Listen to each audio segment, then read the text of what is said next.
Many groups are ready to share their message of love and acceptance for the LGBTQ+ community. An organization from the University of Louisville is hoping to raise awareness on mental health.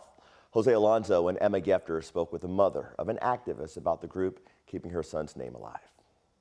As groups prepare to march in downtown Louisville to celebrate Pride, the LGBT Center at U of L will walk in remembrance of those no longer with us. They're all LGBTQ young people who've died, and two died in the past month, and the other two died in the past few years. Director of the center, Gunterman, says they plan to raise awareness on mental health within the LGBTQ+ community. This climate of hatred and bigotry is killing our youth. So again, regardless of how people feel about another person, each one of us can do something to build a better world and make sure they know that the world is better with them in it. One life named on Lisa's wrist is trans rights activist Henry Berg-Brousseau. We asked his mother, Senator Karen Berg, her thoughts on the organization's efforts to honor him. That the fight continues. The work continues. The work of making this world a better place. That's my whole job. That was Henry's whole job. Just to leave this world a little better than you found it. And that strength, that power, that will is not forgotten. Talking about her son's advocacy still touches the senator's heart and fills her eyes with tears.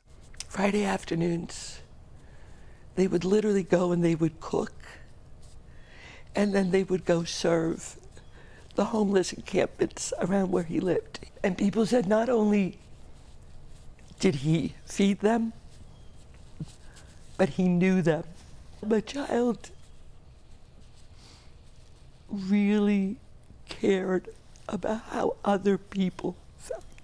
Henry brought awareness to the community through his work with the Human Rights Campaign, even earning recognition from President Biden. But tragically, he took his life in 2022.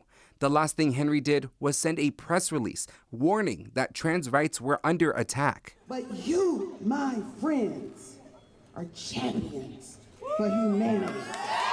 Since then, Senator Berg has fought legislation like 2023 Senate Bill 150, which restricts medical care for trans youth. It was vetoed by Governor Beshear, but overturned by lawmakers. Do not give up hope. Do not hurt yourself, and God forbid you not go out and hurt somebody else over this. Fighting? I don't know. Fighting or praying. Right now, unless we were to reverse SB 150, our only recourse is to wait for the courts. For the first time in my professional career, I've known too many young people who've died by suicide. The group's call to action is to increase mental health among the community as they remember Henry and others in Saturday's Pride Parade. In Louisville, Jose Alonso, WHAS 11 on your side. Senator Berg says since her son came out as a teenager, he would always look out for others before thinking about himself. Now, if you are struggling with mental health and have thoughts of suicide, call the National Suicide and Crisis Hotline. That number is 988.